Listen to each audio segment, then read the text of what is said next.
guys, so I'm super excited. This is the first time we do the Young Sharks podcast in person. It's actually kind of funny, the setup that we got going on over here, because we have the Zoom that's live with our members right on the table here, and then we got the cameras over here.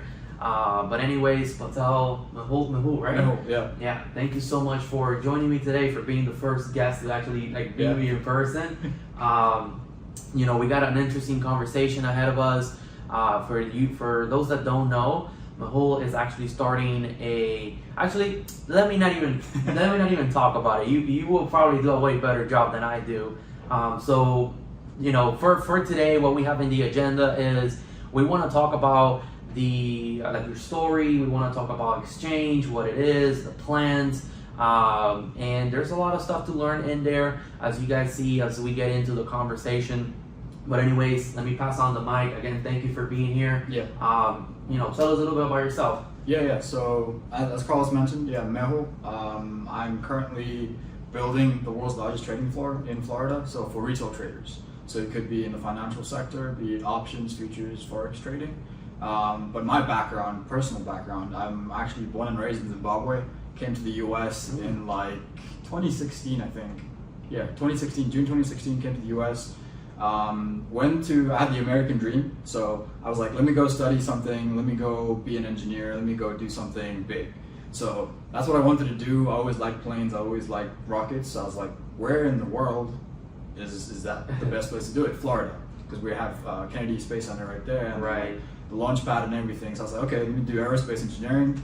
Kind of got into UCF, did aerospace, and then a double major into mechanical, then I had a math minor. So then I had a bunch of different stuff. As soon as I graduated, I got into different industries. Even during college, I was in different industries itself. So I was in finance, I worked on Wall Street, I worked in energy, I worked in consumer products. So I was like all over the place, wow. Doing everything.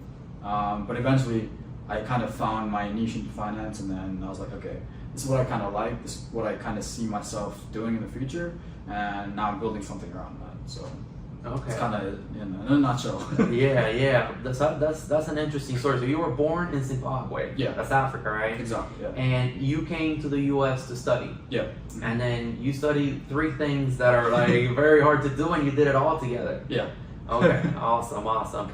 So, what got you thinking of you said the rockets. You were very interested in rockets. So how do you go from rockets to finance? How was the switch there? Yeah, it was very interesting because I went to a conference. You're probably familiar with NSBE or SHEP or the major conferences. No, I haven't heard of it. No. So SHEP is a conference for Hispanic engineers. NSBE is a conference for Black engineers. There's SWE, which is a conference for women engineers. So I used to go to all of these to try to figure out where could I get a job. So I went to a SHEP conference, I went to a NSBE conference. At the NSBE conference, being international, they don't hire you because you need ITAR regulation, you need to be certified, you need to be a citizen in order to work in defense.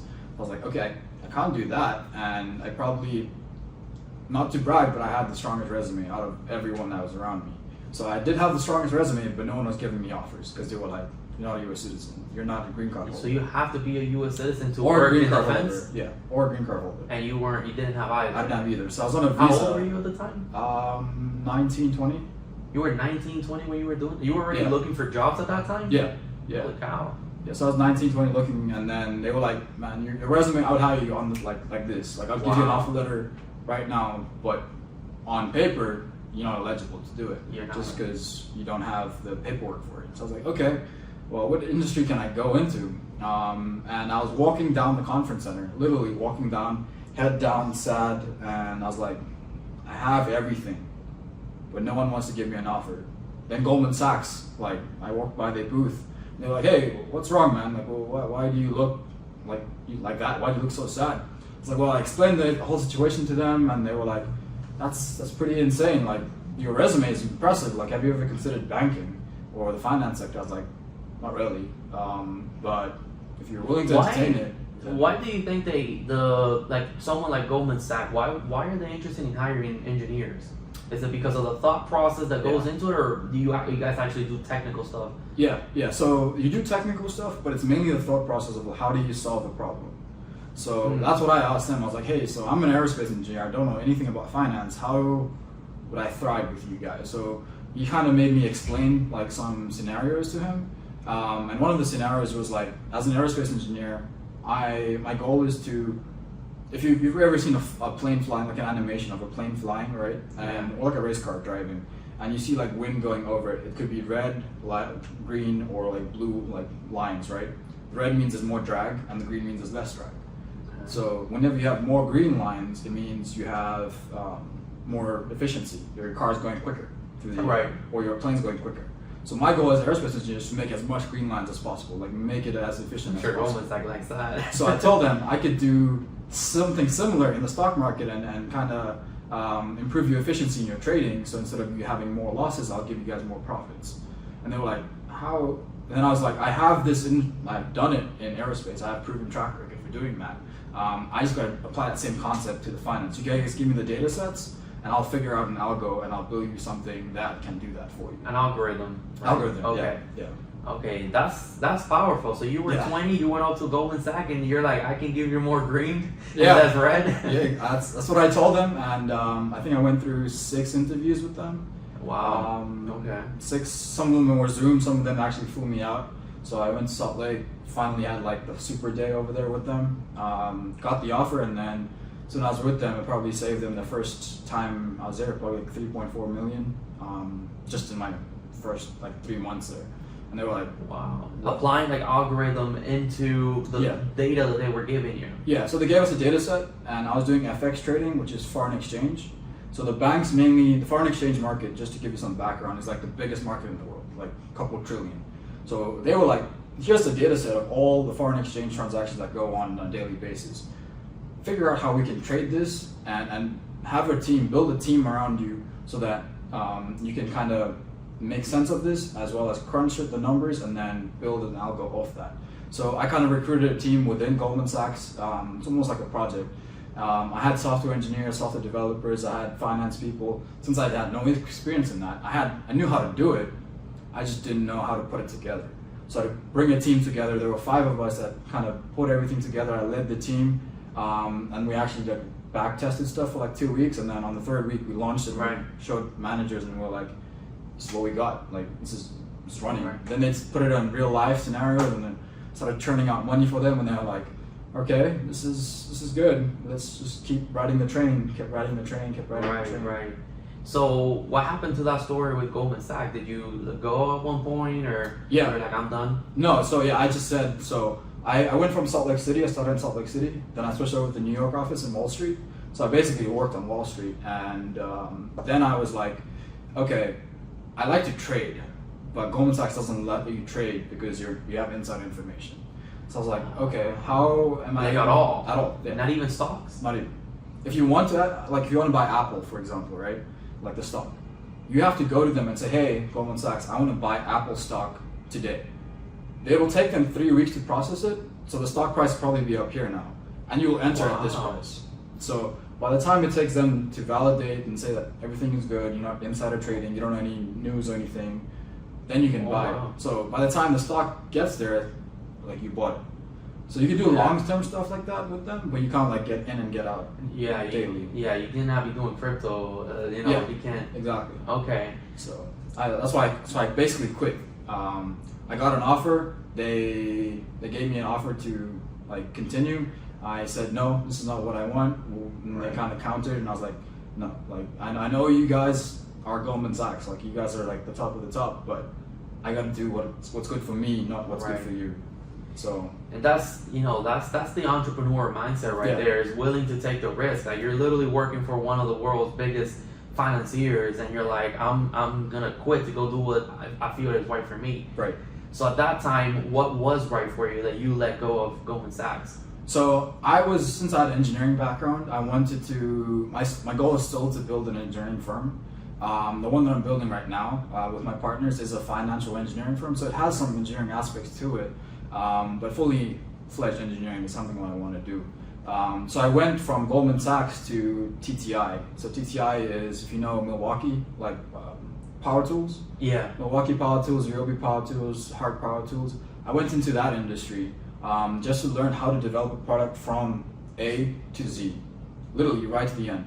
From drawing it on paper to designing it in 3D models to writing the test plan and validating that this is the product, this is what criteria it should meet, to flying out to Vietnam, manufacturing it, right. and then optimizing the manufacturing line, coming back and then seeing it in Home Depot being sold. So I went through that entire process and it took me 2 years. I was there for 2 years and I built 14 different products. So if you go to Home Depot, you'll see like 14 of my products there, like on the shelves. Wow. So wow, man, you packed quite the resume. Yeah, I was trying that. So my mindset was, I need to figure out how this is done. Now I know finance. Now I know how to build a product from A to Z. I have contacts in Asia, and I have everything I need at my disposal to build something big. Right. So I was putting myself in a situation where I don't have an excuse. I can't make an excuse at this point.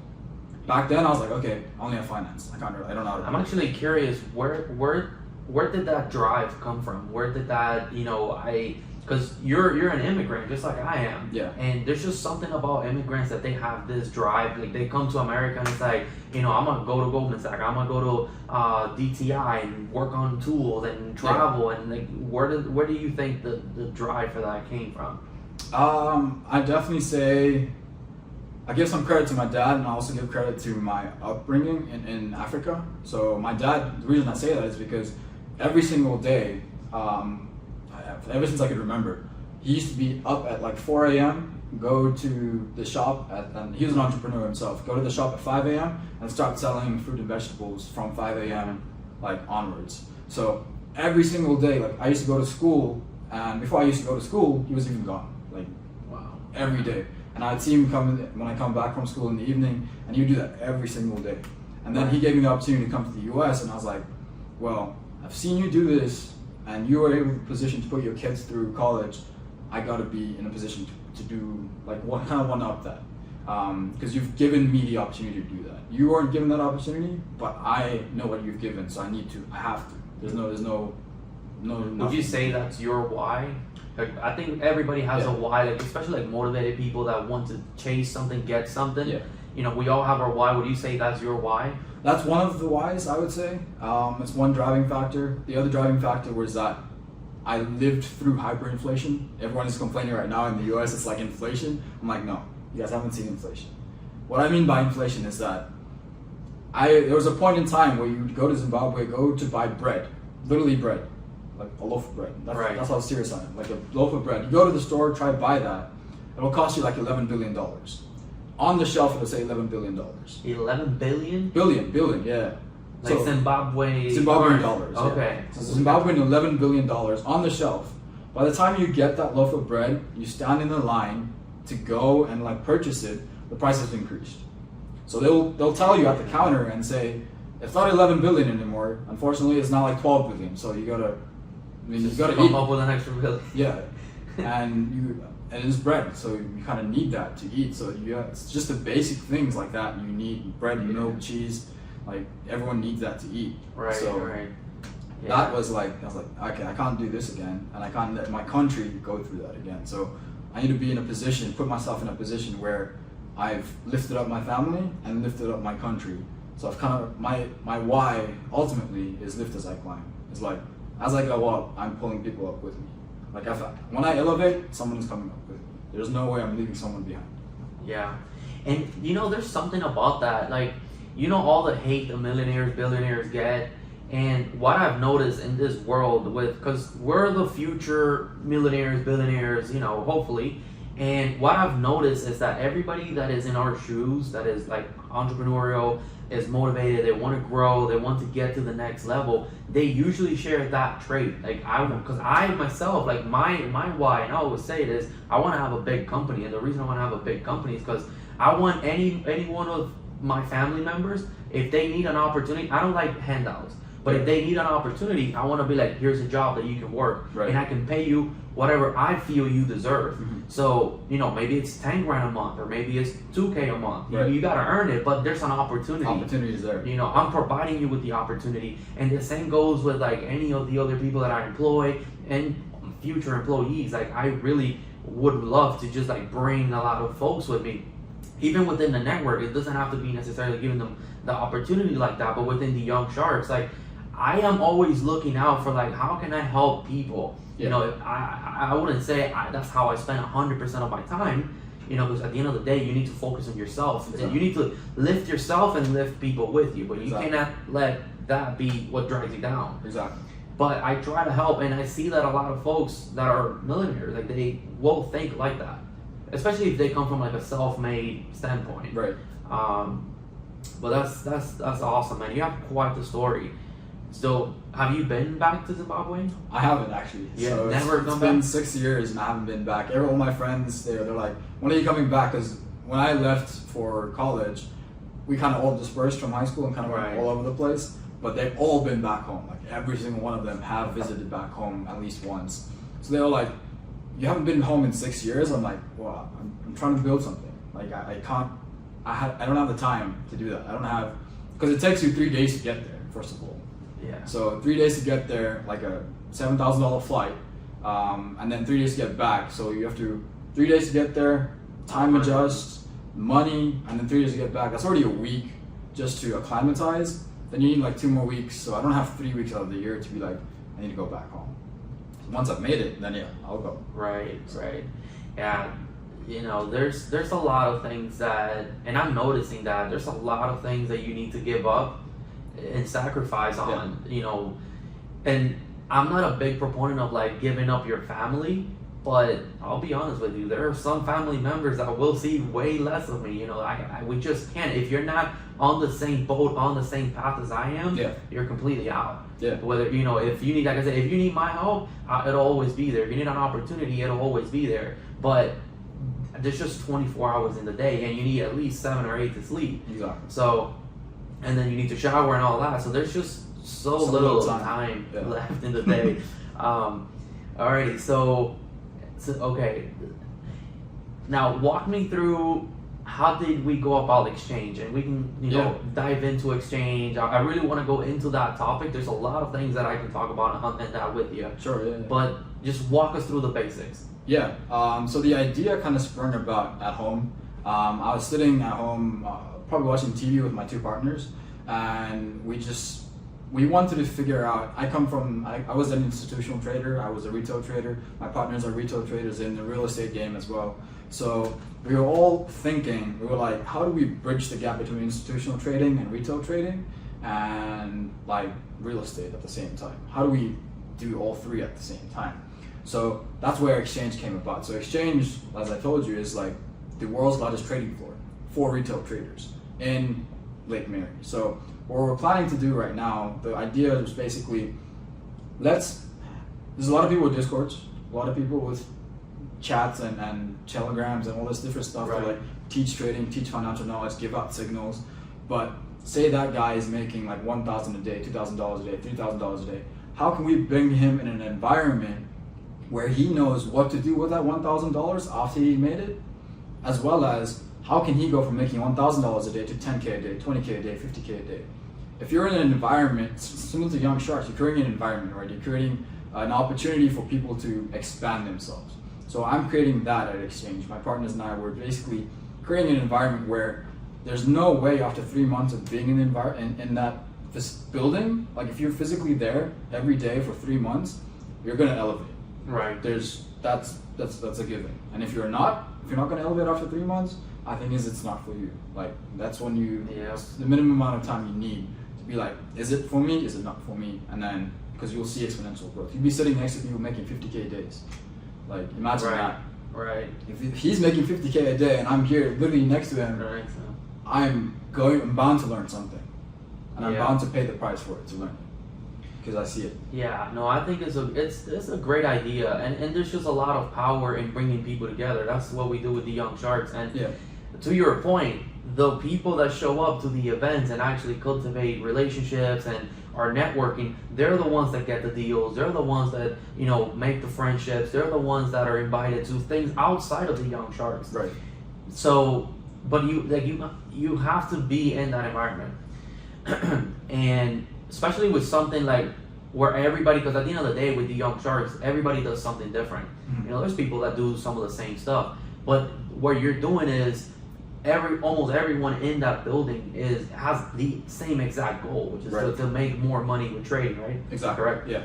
Yeah. So I mean, I can just imagine the energy that's gonna be in one of those places, because like, I mean, someone like me, like if that's what I were to do and you put me in an environment like that, I'll go from 1K to 100K. Yeah. The first thing I'll do is like, okay, who's the biggest boss in here? Who makes the most? Okay, what are you doing? And if I can analyze you on a day-to-day basis, man, we're about to take the bathroom breaks together. Like, when do you go to the bathroom? Okay, there's something about it, because maybe you're seeing what I'm not seeing because you're going up to the bathroom at this time. You can learn that. That's the thing with the environment. You can pick up on the little things. The devil's in the details. Yeah. So that's a good thing that you bring up, because trading is more psychological than like technical. A lot of traders know technicals in trading. They know like price action will do this, the chart will go up, chart will go down. But when it comes to psychology and being in, I call it mental equity, having the right amount of mental equity to execute a trade and get in the trade, that's what they lack. So if you create an environment whereby, say you're losing trades like daily, and you're sitting next to someone that's winning trades, myself, and I'm like, okay, if you were at home, you keep losing, your psyche will just go, it'll just drop. And you might even stop trading, you might even just give up, or say you lose like $20,000 and you have a $50,000 account, like that's a lot of money to you, right? So if you're not sitting in an environment where someone can kind of uplift you or like tell you, hey, like, okay, stop trading, this is what you need to start implementing, otherwise you'll still keep eating that rabbit hole. If you are at home, you'll eat that rabbit hole until you have $0 left. And people do that daily. Because, I mean, insanity is doing the same thing over and over again, expecting a different result. Exactly. If you're just at home by yourself and you expect your business to grow or to make more money from trades and you haven't, unless there needs to be something like that comes in, like a drastic change, a drastic thing. Like it comes in and it changes, it stops that pattern, because momentum works both ways. You gain a lot of momentum going up, but you can also lose a lot of stuff on the momentum going down. Yeah. I've definitely experienced that. So, all right, the building. Tell us a little bit more about the building, how that happened. Just explain the building itself, because I think that's cool in itself. Yeah, so the building is a 44,000 square foot building. We acquired it in Lake Mary, so it's about 2 blocks away from Topgolf. So you know the Topgolf in Lake Mary, literally 2 blocks down is our building. So 40,000 square foot building. We're gonna have a bunch of stuff in there. We'll have a podcast room. We'll have a one-of-one Ferrari garage, so you can park 30 exotic cars in there. You could rent them out too if you wanted to. But we'll have a one-of-one Ferrari garage in there. We'll have a game room. We'll have a movie theater. We'll have trade desks. We'll have executive offices. We'll have my office will be there. My partner's offices will be there as well. We have a gym, like an exclusive gym as well, and we have a restaurant too. So that's all. We're basically creating a city within a building. Wow. So as soon as you finish trading, if you want to go work out, you go work out. If you want to go eat, you go grab food from the restaurant. Oh, and I forgot, we have a barbershop and salon, and we have a luxury watch store. So you make money, right? You always gotta look good, so you need a barbershop and salon there to look spiffy and look good. If you have meetings with investors and you want to impress, you gotta look good. So we'll have that there for you guys. And then essentially, luxury watch store is basically watches are write-offs, especially for traders, because you gotta tell time. You gotta know when you're in, get out of the trade. So if you make profits, we're like basically you reusing your profits as a tax write-off and figuring out how best to use your profits. So we're putting stuff together in this one space whereby you make your profits, we teach you how to use your profits, and we give you the lifestyle you want. You're not trading to not have that lifestyle. And it's efficient too, because I think the future, is going to look a lot more like that. Like a lot of memberships and a lot of community style things, because if people are working from home, then you don't gotta go to work anymore. There's a lot of things that you don't have to go shopping like you used to before. You just do Amazon online. So why would people want to go? It's gonna be for that. Why would people want to go in person? It's gonna be for the community aspect, and a lot of businesses are gonna have to adapt to that. Right. Like if you're a restaurant, you'll see some restaurants build somewhat of a tiny community around them. Like they have their clientele because they're just like, eccentric, or they're a little bit different. Yeah. So you know, obviously what that is the efficiency. Exactly. Like you just get stuff done in there. Yeah. And you just worry about what you like, which is trading and what you make money for. Exactly. So I really like and the good that. thing is that, like how you said, like if someone goes to the bathroom, you kind of want to emulate that and kind of see what that big trader is doing. So most of them during a trade, we all need 100% concentration when we're executing, right? So I'm not really going to talk to you while I'm trading. You can watch me, but you're not going to learn much from watching. You're going to learn more from me talking to me and me explaining my thought process and everything. Right. So when am I most likely to be more open with you? So my blood is flowing. When I'm at the gym, when I'm working out, when I'm walking across the hallway, when I'm in a car or something. So you have that environment where you can see them trading, but you also have the bigger environment where you can converse with these guys and in a space where you would never even have an opportunity to talk to these guys. So like, it's kind of like if you work at a company, what's the chance that you're going to speak to the CEO? Very low, very, very low, right? But we're creating a space whereby the guy that's making 200K a day is going to sit right next to the guy that's making 5K a day. I mean, you might have an office or you might have a different space. But you're still going to rub into them. You're still going to be able to network. Yeah. Exactly. Yeah. So that's what we were trying to create, that exclusivity as well as proximity of traders in one space. Right. And this is already under works, right? Yeah. So we started construction, and we're planning to launch in June. So we'll have a grand opening in June, and if all goes to plan, we'll invite everyone, the young sharks over there as well. Right. That's awesome. Yeah, I don't know if they needed the office. Anyways, so grand opening in June. Yeah. Do they have any special plans for that? Yeah, so we're planning to have a grand opening, maybe about 1,000 people to show up, ribbon cutting and all. We'll invite a bunch of the trading influencers as well. Right. We're gonna have Cars and Coffee, so if you know Cars and Coffee, the car, basically all the exotic cars that meet up in Lake Mary and across Orlando, they're going to come to our grand opening. They'll have exotic cars lined up there. We'll have the building open. We'll have an event going on, food trucks, everything. So one thing that I'm actually curious to learn from you personally that I think you're doing great in, and I think I am not doing so great in, is you've forged some partnerships already. Yeah. Right. Even with some very established people already, like Cars and Coffee has been doing that for a long time.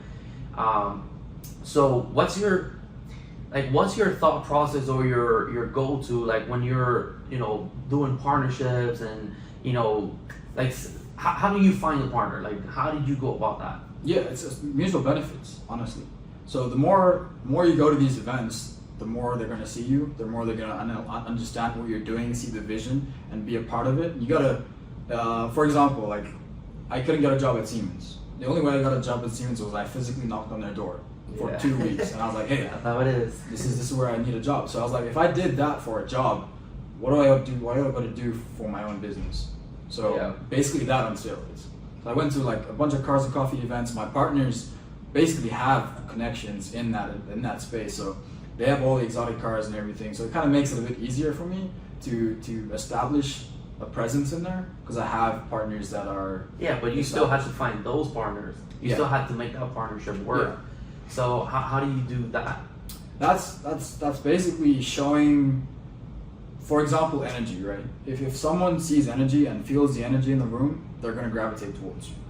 I'm going to put myself in a room where I'm networking with the 1%, not the 99%. So it's easier. I like to say this, well, my partner actually says this a bunch.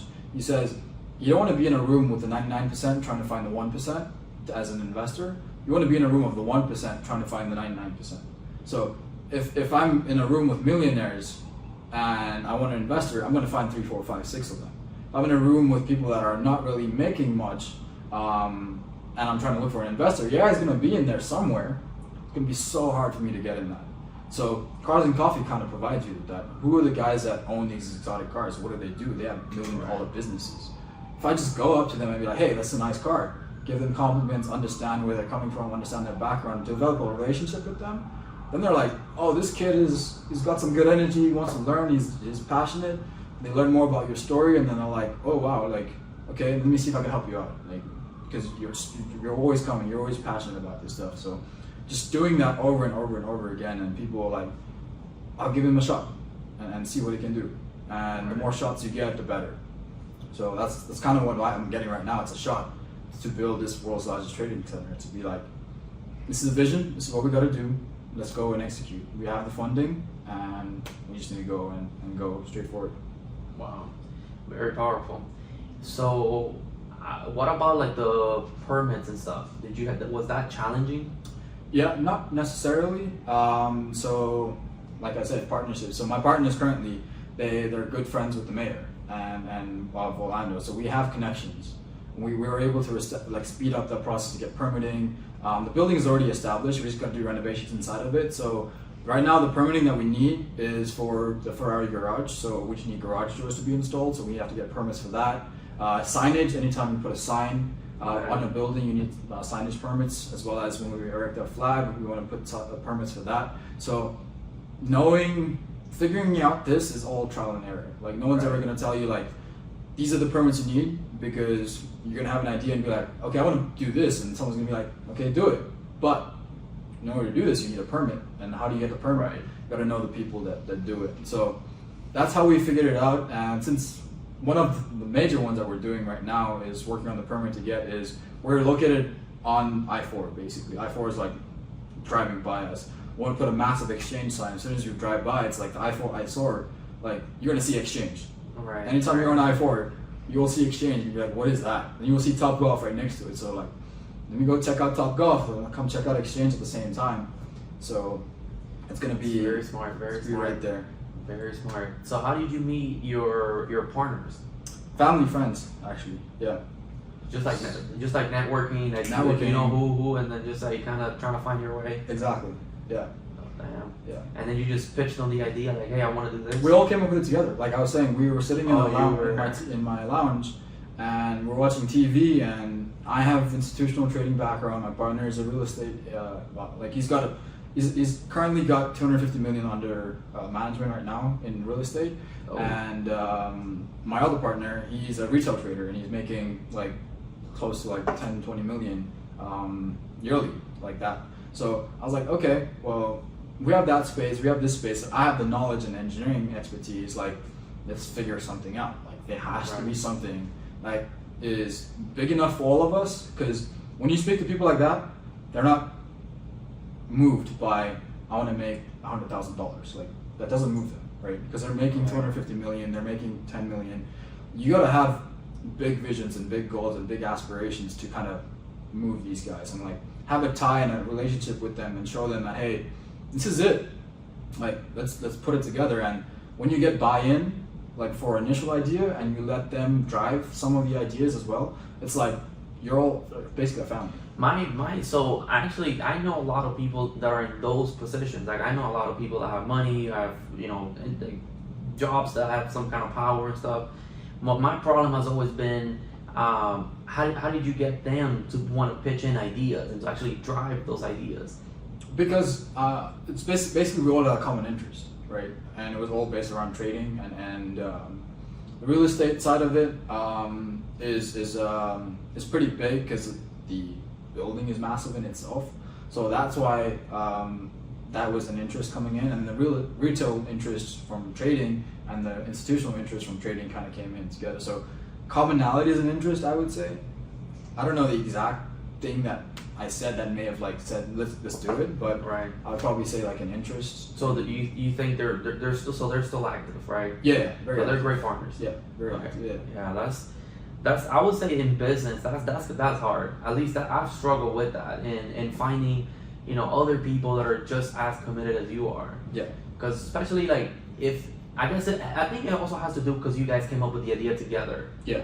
Because if, for example, in my shoes, I came up with the idea. Right. So whoever I bring on, it's always gonna be my baby, and they're exactly. They will see it like that. So they think of it different. Like, well, is this guy trying to rob me? Yeah. Is this for real? Like, exactly. Am I ever really gonna get on the actual like LLC? Like, what's the deal here? You know.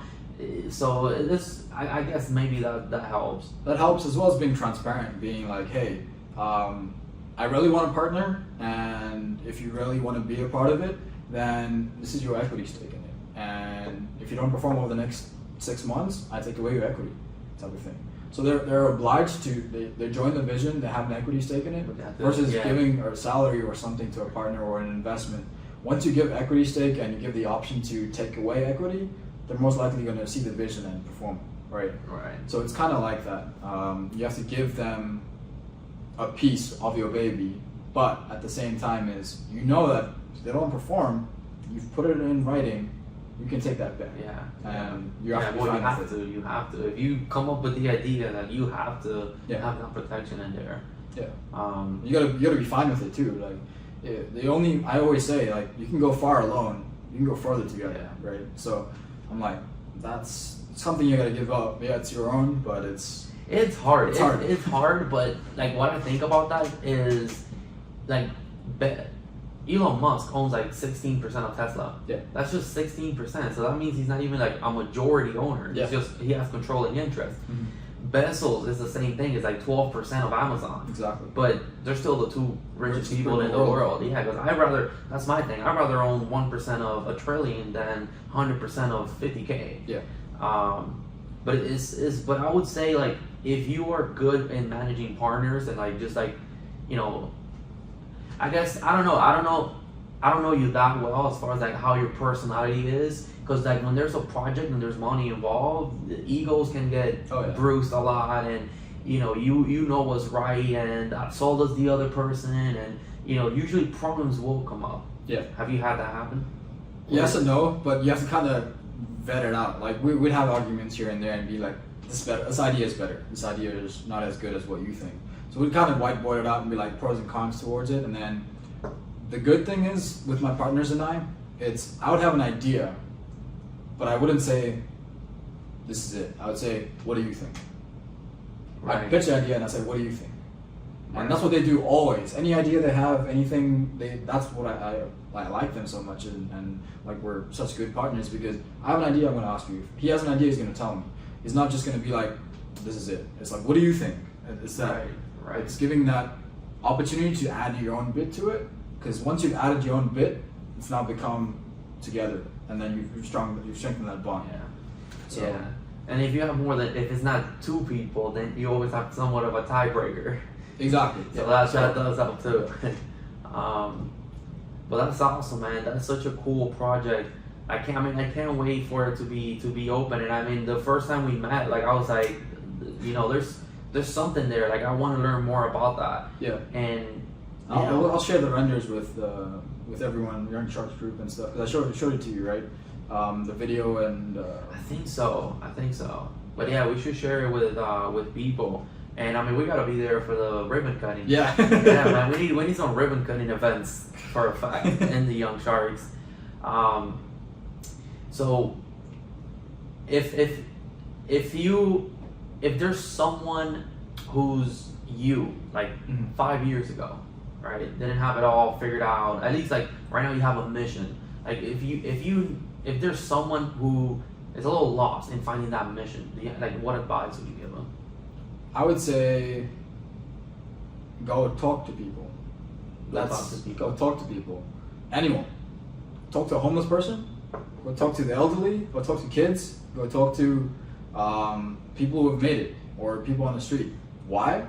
If you talk to the homeless people, you figure out their mistakes, right? Figure out why they got to where they're at. You talk to the elderly, they're wise. They know a bunch of stuff. They just don't want to tell anyone. They want people to ask them questions. Ask them questions. Talk to kids. Why? They don't care what they say. They will say the blatant truth, and you just gotta take that with a grain of salt and be like, okay, he's got a point, right? And give them the respect that they deserve, right? So, and then talk to everyday people that are working and figure out their mindset. And after speaking to this variety of people, then you're like, okay, I kind of can piece stuff together. But without putting yourself out there and talking to people, especially this type of variety, you'll never know. You'll be like, and the thing is, a lot of people like to talk to one group of person. So say you're in a 9 to 5, right? All you're surrounded by is 9 to 5ers. Yeah. That's all they understand, right? And their mentality is just intertwined in that, and that's how they're like, they're kind of brought up. But if you're talking to a 9 to 5er, you're talking to a guy that's like at Cars and Coffee, you're talking to kids, you're talking to elderly people, you have something. You have something more than people that are just in one niche. So even if I just talk to the elderly, like only the elderly, I'm restricted, right? I only talk to kids, I'm restricted to like what they know, right? You gotta talk to everyone. And the one that I like say the most is like definitely the kids and definitely the elderly. Like you have to. Like they know everything. Right. We don't know anything. Yeah. They know everything. Yeah. I mean, it's just gotta break the status quo. If you're like stuck, I mean, that's my advice. Like if you're stuck, or if you don't have a mission yet, or if you don't feel like you have a purpose like that, if you haven't found like your baby, I think you just gotta break the status quo. Meet people outside of your everyday, which for me was moving downtown because I'm from the countryside, and then I lived in Miami, but I was just going to school. I was a kid. But once I became an adult and started working, it was the same thing happened to me. I was just working with other therapists, and that's all that I knew. And I didn't feel fulfilled. I'm like, I gotta find something else. So when I moved downtown, like everything started going up exponentially because I started meeting people. I remember I met a guy. I was doing okay money, but nowhere near where I wanted to be. And I met a guy that was making like $200K a year at my same age. In another, just a management job. But for me, that was new because everybody that I knew didn't make nothing. Exactly. And I was like, wait, what? How did you do it? And then we became friends, and then I learned his thought process and what got him there. Right. And then just like that, I met a software developer, nothing to do with what I was doing, but now it just opened up like, damn, that's what he does. Like, and then every time I had an idea, I would talk to these two guys, and then it helped me formulate my plans better. Like and then little by little, you figure it out. But let's see if we have any questions here. Get comfortable. Guys, if you have any questions, put them in here because we're gonna wrap up pretty soon. That's why sales floors are so important to influence motivation between each person. Okay, high energy. Got a lot of comments in here, like it, yeah. Living the dream. How you doing, buddy? Post any questions you have, guys. I mean, we can continue. I mean, do you have anything specific that you want to touch point on that you think we've addressed? Yeah, one thing actually. So, right now what we're doing is we're creating Xchange, right? Xchange is going to be a space for 180 traders to come and thrive in, but the ultimate goal is to help everyone. Now, we're actually in the talks to acquire a multi-million-dollar streaming company that is about to give that platform to everyone. What I mean by that is we're going to have seasoned traders streaming their trades on our platform, and people can subscribe. They don't have to come into the office, come into Xchange. They can subscribe from wherever they're at, watch these seasoned traders trade with them. So we're bringing, I guess, a space whereby we're creating this environment in person, and we're creating an online space where we can tap into anyone and anyone that we want. So everyone wants to elevate their trading, and everyone wants to make money. At the end of the day, everyone wants to make money. Now, be it, do you want to learn trading? Do you not want to learn trading? Like, there's different people, right? Most people don't really care about trading, don't want to learn trading, they just want to make money. So I'm like, okay, well, what can we do for you? What we're actually building is that once we acquire this company, we're going to have a platform that we're creating on the back end whereby it's going to essentially mimic trades. So we'll have established traders making money, that's their daily living. So if they make a loss, they're getting hit, they're getting hurt, they don't want to make losses. And we will connect everyday traders to their accounts, and we'll just basically mimic trades. And anyone can pull the plug when they want to pull the plug. We're not going to handle anyone's money. We're not saying, hey, give us 25K, we'll run it for you. It's like giving it to a bank, and they're like, give me 25K, I'll invest it for you. And then at the end of the year, you like make 2% return, and then they take their fees. And I'm like, I basically put my money in the bank, and we haven't made any money. But what we're doing different is that we'll show you our 10 best traders. You choose for yourself and be like, okay, I want to trade like Trader B because his risk tolerance, his risk profile, his money management is exactly kind of what I want for my portfolio to do. So we'll be like, okay, come to Xchange, we'll sign you up with him, and essentially your account is going to be trading like his account is. at a different scale. He might be trading $1 million account. You're kind of trading like a fund manager type deal. Similar to that, but we're not handling anyone's money. Right. So what we do is we're just connecting you with the best traders in the world, and they're going to be at Xchange. Is my goal.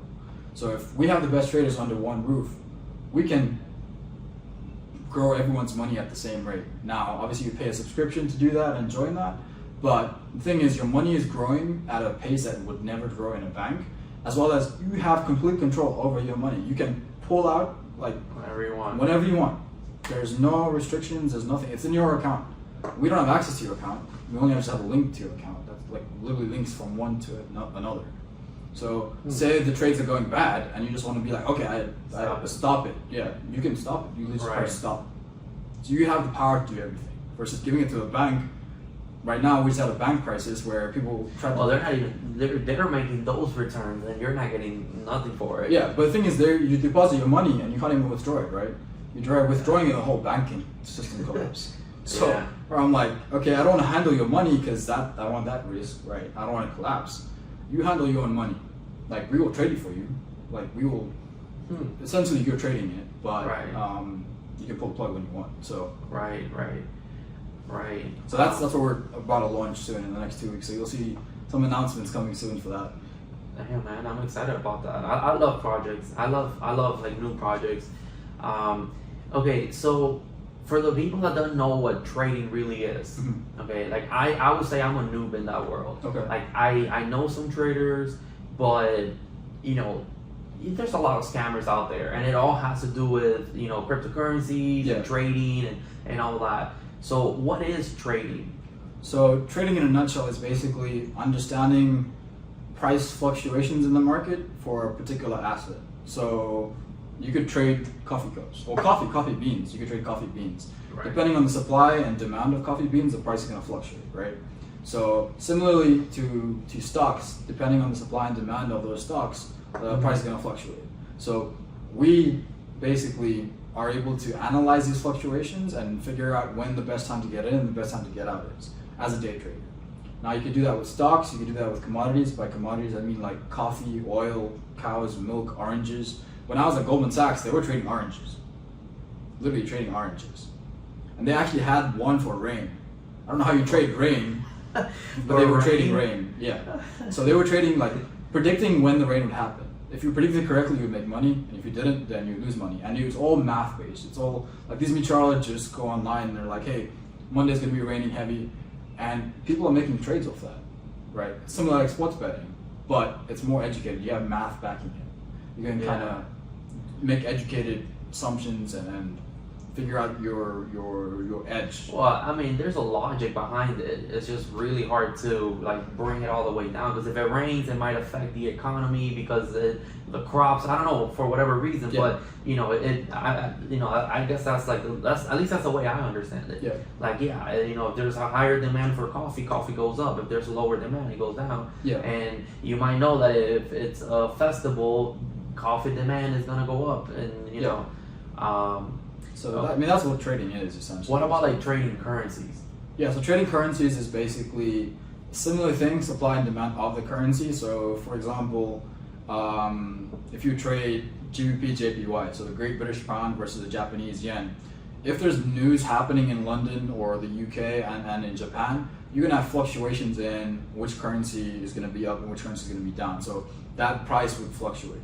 Now, the good thing is that you don't have to know the news, the macro environment, and figure out what's going on there. Yes, you got to be kind of some type of aware of what's going on. And if there's something big, you're like, okay, I'm not going to trade this day. The reason I say that is because you can just do technical analysis and figure out. If you've probably seen a chart, right? And candlesticks. There is an art form to that chart. If you can figure out how these things move and why they move like that, based on algorithms. There's so many lessons out there that do that. The YouTube has it. I mean, we're gonna have our own. So we just teach it, and we say like, if it gets to a certain level, it's called this. If it gets to a certain level, it goes this. Then you should get in and put your stop loss or your risk tolerance at this level, and 8 out of 10 times it will go to profit, because it's been proven and tried over and over and over again. Yes, you'll lose. You have to lose. It's not a win forever type of game. You lose sometimes, you win sometimes. You gotta make sure your winners are bigger than your losers. Right. And why? I'm actually curious. Like, what makes the currency go up or down on a day-to-day basis? Like, I could see, like, the trading between the banks themselves and stuff. Exactly. So, like I said, foreign exchange is the largest market in the world. Not the stock market, not the crypto market, not the real estate market. The foreign exchange market. Because banks, as soon as you deposit your money into a bank, what do they do with it? They're trading it. They're trading, and they're trading it for assets and currencies basically. So a bank in US would trade it for a bank in Switzerland. So it'll be the US dollar versus the Swiss franc, and they'll just be exchanging money and doing a bunch of trades going back and forth, and that causes price fluctuation. So supply and demand of it, right? So that moves the price, and as us retail traders, we let them do what they want to do. The banks let them move the price how they move the price. The price is going to move in a similar pattern over and over and over again. We have to identify what that pattern is and make sure that when we do enter that pattern, that our risk tolerance is such that we're not going to get screwed over by a bank. Because what banks also do is they know retail traders are trying to get involved. So say I put $1 million into a trade and I have a stop loss at a certain level. Banks know where that stop loss is at, right? So they can bring the price down, hit my stop loss, take my $1 million, and then go to the roof. And I'm out of $1 million, and they're making money, making it rain. So that's where it gets confusing. That's where we teach. There's a lot of intricacies that you have to get into it. Exactly. So for the, do you think the everyday person should have some kind of knowledge in trading? Yes, I would say yes. Whether it be just to know about stocks, because everyone, whether you're 9 to 5, you're gonna have a 401k, you're gonna have a Roth IRA, you're gonna have something that the companies are contributing to. What people don't know is that they're contributing money into your account, but you don't even know what asset they're buying. So what's the first rule of trading or investing is know what you're buying. If you don't know what you're buying, don't invest in it. So if you have a Roth IRA or a 401k, like ask the financial advisors, like, what am I buying? Why is this doing what it's doing? Figure out, ask these questions, and that way you'll know a little bit more about the market versus just throwing your money in and be like, they're handling it, and I'm like, okay, well, let them handle it, and you'll retire with no money, and then you're like, they handled it. They fed their pockets. That's basically what they do. It's a whole world into everything. Like, whatever there is out there, there's so much to learn. Like even grass, there's a whole world to grass. How to grow it the right way, basically. There's a whole world to everything. It's just trying to stay educated. Yeah.